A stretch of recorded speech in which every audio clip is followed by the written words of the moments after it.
I exhale, trying to open my eyelids. They flicker violently, unable to stay in one place. I pray them open with my shaky fingers. Everywhere hurts. My nose runs with the blood and snot, and the air is strangely warm. The heat sticking to my body like glue. I roll over and push my chin down into my chest, trying to pull myself up. I can't feel my legs. I dump and hit them mercilessly, but it feels like there's not even there. I'm on a road somewhere. I don't know where. I don't know why or how. I can sense danger. The road is narrow, covered in little pieces of gravel that press into the blooded skin on my arms. The ground beneath me almost feels living, has an unnatural warmth to it that makes me squirm. There is no wind or breeze to soothe my slowly roasting body. The air oven-like in its temperatures. I'm already caked in sweat. If I squint, I can make out steep, rounded hills lurking miles away, blanketed by fog. Other than that, the landscape is flat and grassy, stretching out for as far as I can see. No animals, no people, just silence and a taste of copper. My lips are dry and swollen, and my tongue feels like a slug in my mouth. I try screaming for help, but all comes is a quiet, gravel whisper. Around an hour passes. My vision fades in and out, and the blood slides down my throat, only to come gargling back up again. Its taste is putrid and sour, like acid.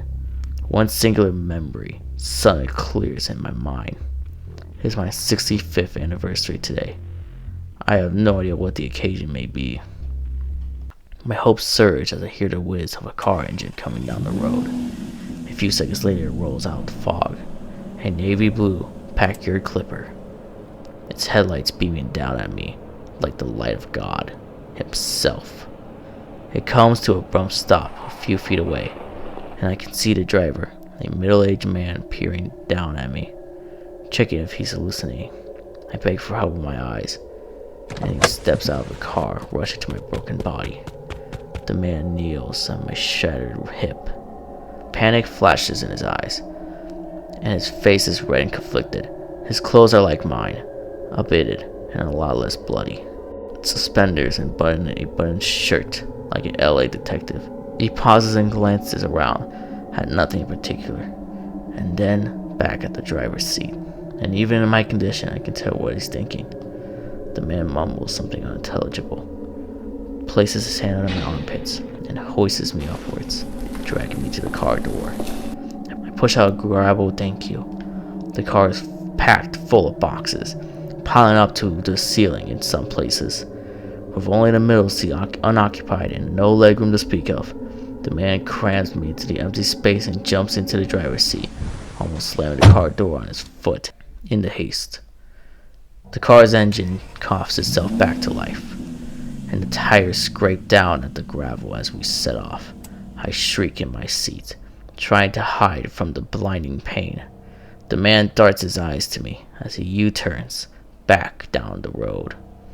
Fishing out a map and a bottle of alcohol from the glove box, he rapidly unfolds the map and begins to trace a pathway with his fingers. The bottle of alcohol is placed in my lap, and although I imagine the man wanted me to pour it on my wounds, I cracked open the top and took a powerful swig, struggling to stay conscious. It tastes warm and bitter. I reach over to a box and pull out a handful of dirty tissues. Now bloody, dirty tissues. They sink a little into my wounds, quickly becoming moist. Neither of us has said anything to each other until the man finally decides to speak up. "Put pressure on the wound," he mumbles. I almost don't hear him. He speaks with a heavy accent, though I can't place where from. Germany or Russia, perhaps. A few minutes pass. I keep a hand planted firmly on my left hip, fingers pushing deep into the opening of the wound. The window roller handle gently jiggles, gently in my grasp. I am unable to find the strength to pull it around. The man seems lost. He wearily gazes at the map every few seconds, squinting and cursing under his breath. I see a symbol of a hospital at the end of his finger. The road stretches on perfectly straight for what seems like miles.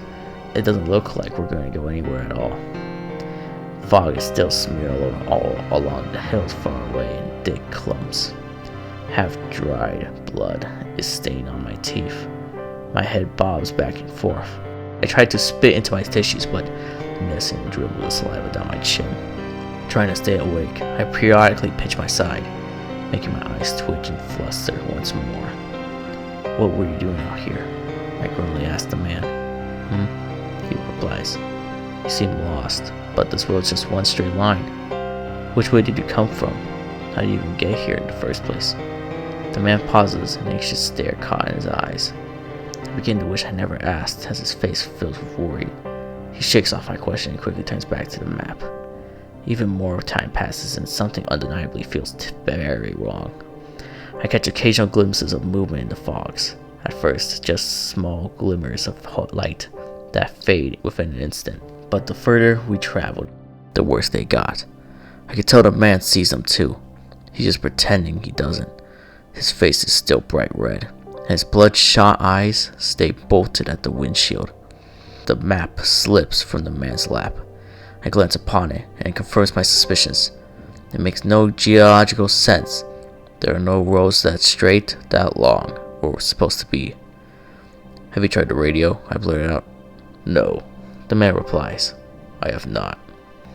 With a shaky hand, he presses a large button on the dashboard. There's a small crackle, and for a moment, it seems to flick into life. The spark in our hearts is crushed. However, as a blanketing buzz of static drowns out anything being that could be possibly heard. Frowning, the man turns off the radio, replacing the buzz with depressing silence. My body feels warm and heavy, and yet I cannot sleep. It feels like I should have already died at this point. It feels like I should have already bled out at this point. But still, blood trickles from my wound like a steady river. The pain is just as strong as if I just woken up. Maybe worse. My hair droops to my shoulders, dusting my arms with dandruff. The fog's movements are increasing in frequency. They are all impossible to ignore now. Worse, the fog seems to be getting closer in on us. It's approaching from all angles, little by little, making the car feel even more claustrophobic. The man utters in a continuous string of profanities in his native language, getting more and more intense as the minutes pass, and the fog gets closer, just a few more feet from where it was minutes ago. Within the hour, it is mere inches away from the road. Breathing heavily, the man eases slowly off the accelerator, letting the car roll to a stop. He gently moves his hands away from the wheel. I raise an eyebrow while the man freezes in sheer terror. "Why have we shh?" He interrupts, placing a finger to his lips. "Why have we stopped?" I continue in a much quieter tone. "You don't see it," he whispers. "Right in there. Right in that fucking fog over there." The man stabs a stiff finger at the spot of the fog, just ahead of the road on our left. I lean in for a closer look, still not being able to make anything out. I just saw it. Some sort of massive fucking thing. 3 times the height of the car, easily. For what it feels like days, we stare at the fog, waiting, anticipating for anything to show up. Neither of us even dare to blink. "We're gonna die out here," he speaks, his hand sliding down the side of his face. "I won't go into heaven, believe me. I'm not a good person. I did some bad things back in the war. Things that would have made you sick at the sight of me. Things that make me sick at the sight of myself. We tortured prisoners. We took innocent people away from their families and friends." Silent tears roll slowly down the man's face. "What about you? Got anything you like to confess?" As he turns and stares deep into my eyes, like he's examining my soul, I stutter, struggling to form an answer. I ran over a young girl in the countryside once. Never told anyone. I was drunk. I thought I was speeding. I just left her there. Oh God, she might not have. I shivered, and the man turns back to face the wheel. Maybe we'll see each other again, in hell. My heartbeat pounds in my eyes. The tension is unbearable. It feels like something's about to jump out at us at any moment. Back it up, I finally speak. What? Back it up. If there's anything there, we'll go the other way. Better than just sitting here waiting to get eaten. The man nods and places a sweaty palm on the gear shift. For a moment, time seems to hang still. Nothing moves, not even the fog. An unholy screech ripples through my eardrums just as the car begins to reverse. I clamp my hands to my head and scream, only managing to peek a glimpse of the horrible apparition as it steps out of the fog, and its bony, jagged feet and claws, its twisted body walks towards the car. The man spins the wheel hard, pressing his feet down, and stomps after us, making the ground tremble. My ears won't stop ringing, even when the screaming stops and the figure disappears back into the fog behind us. The creature appears before us on the road again, taking up too much space for us to avoid. The car almost weaves straight into the fog, instead of flipping sideways as we hit the car's foot-like appendage. We tumble down the gravel road, our bodies bouncing off the car's interior. At some point, we lose momentum and come to a stop upside down. The man, half-conscious, streaks of blood cast across his face, being let out of richest yelling. Violate my ears once again, and then crawl out of the wreckage on my hands and knees, finally getting a half-decent look at what it is. A tall humanoid figure, 2 to 3 stories tall, with bones poking out of it, slightly, tightly wrapped skin, barely hanging onto its flesh. Its head is a smooth, white ball with a dark, singular hole pushed deep into the flesh. I press myself firmly into the gravel, taking shallow breaths.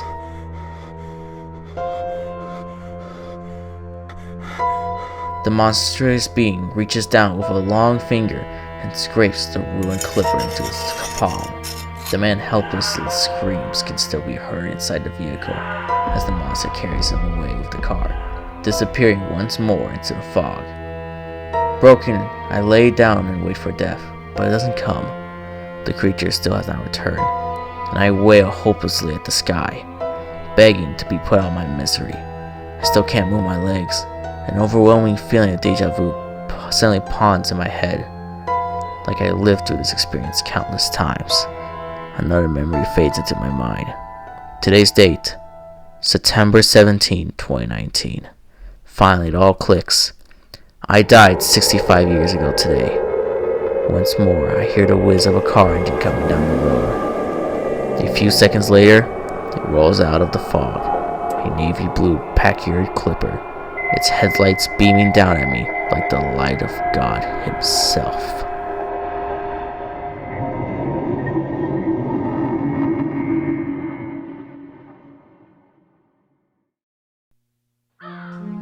Hey everyone, it's me, Nightmare Planet. I thank you all for watching this video. I've been gone from my channel for a while, mostly dealing with a lot of issues in my life, but I am back. The next original creepypasta I am making is The Strange Man in Blue. It will answer so many questions and give a terrifying, horrific beginning of my biggest creepypasta series. But it will only come out if one of my videos hit 10 likes, which I know you will be able to do so. Until then, share this creepypasta with friends who are terrified of scary monsters in the fog. They could also hit that like button and help the process of my next creepypasta. And it is not easy to make it, so I would love to get support. Also subscribe for more terrifying, incredible content. It will help the channel a lot, bring more support and better, high quality videos. If you have a creepypasta or story that you would like me to read, then send it to me through my Gmail in the About section. And your creepypasta could be the most scariest the world has ever seen. And as always, good night everybody. Sweet dreams.